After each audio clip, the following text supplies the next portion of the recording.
Give it up for Emma!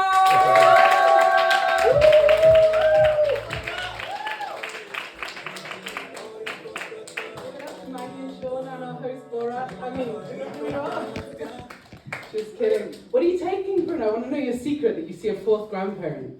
It's like, I'm like ayahuasca every week or what to like connect with this fourth grandparent. That's impressive, man. My grandparents died a few years ago.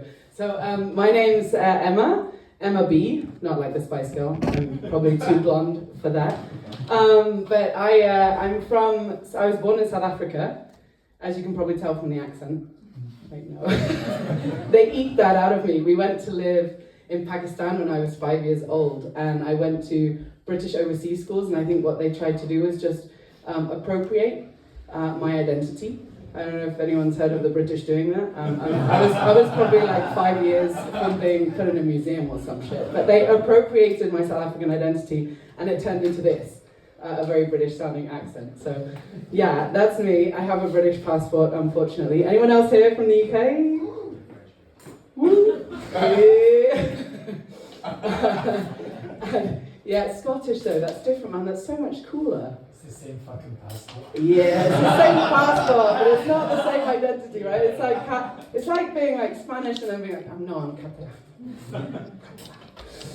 But yeah, so I'm half South African, half English, which really means it's really fucking time I get my Spanish nationality. You know what I mean? At this point, I've been here for 15 years, and yeah, I need to get that shit sorted.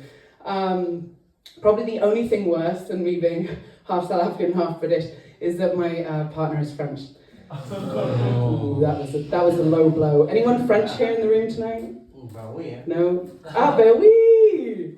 Great to see that, no, not my partner, but great to see you showed up to support. My partner never comes to any of my shows, because any time that there's someone French in the room, he gets roasted.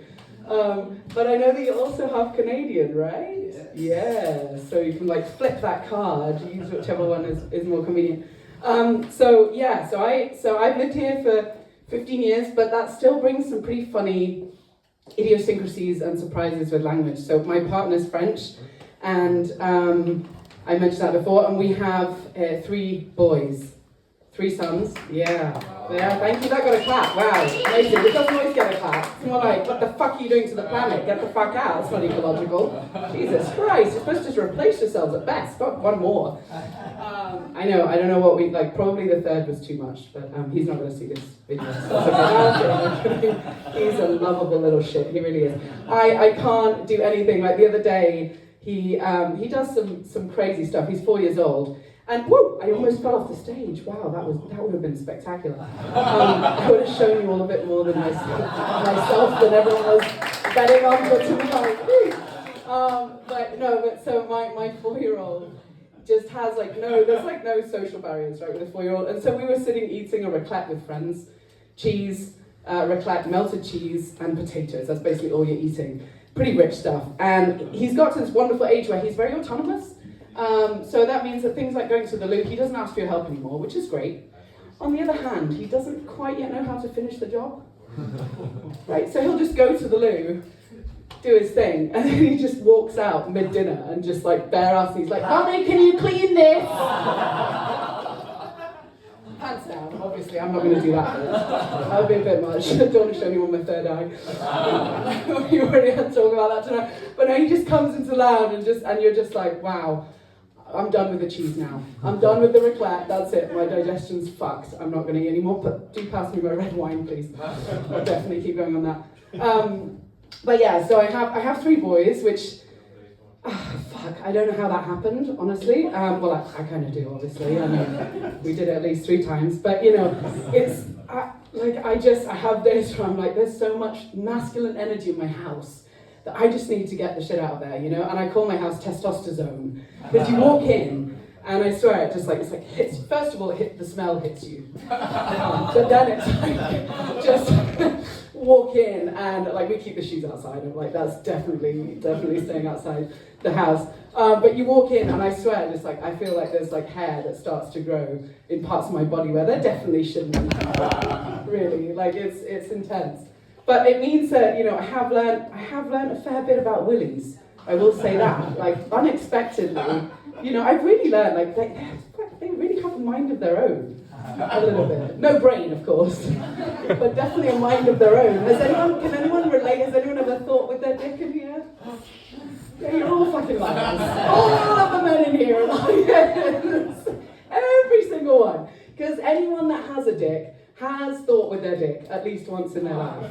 And having 3 sons, I can vouch that this is true. They've not quite got to that age yet. You know, give them to they're 12, 10, and 4. So still a bit young for thinking with their dick, but their dicks do have a mind of their own, I will say that. Like things that I learned about little kids that no one tells you about, right? No one tells you this, because if they did, you wouldn't have kids. But the weirdest shit happens. Like, for example, when you have a little baby, and they're just a few weeks old, you change a baby's nappy, and they get an erection. I know, and I'm getting some very weird looks of people like, what was she doing when she changed the nappy? What was she doing? And there was no massaging, there was no blowing on anything, guys, don't get all weird about it. But there were some guys looking at me like, what? I'm like, I swear to God, all it takes is air. I'm gonna let that sink in for a minute for the ladies in the room. Like, what the fuck? Literally, like a 3-week-old baby, you change their nappy. Anyone else that has a baby, that's a boy that would vouch for this. Please do, by the way, so I don't fucking sound weird. Step in at any point, anyone here? No, I still sound like a psycho. Okay, good. And you take off the nappy and they get an erection. I was like, what? That's wild. Imagine if that's all it took for us, ladies.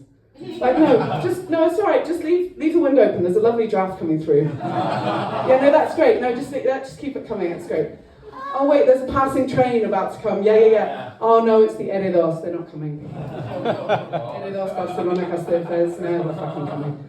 Any other train though, just stand next to that. Yeah, get a nice whiff of that draft. Lovely, ladies. If that's all it took, wouldn't it be so fucking easy? And yeah, last thing I'm going to leave you with, cultural weird language idiosyncrasies in a house with French and English, and then living in Spain and Catalonia.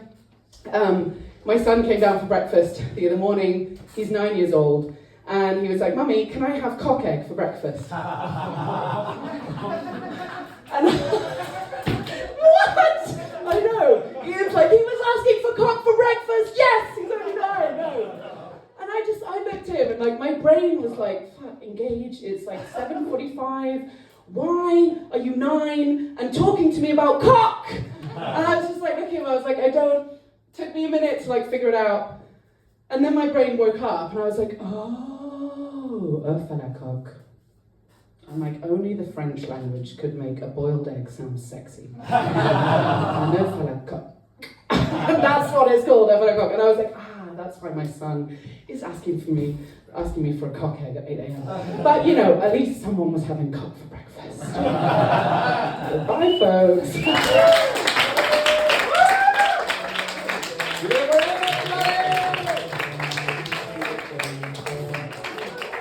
It's their partner at the end. Look at them, so cute. No, you just got yourself a lady. Okay, we're gonna keep on moving with the show. Start making some noise for the wonderful Ian Anderson!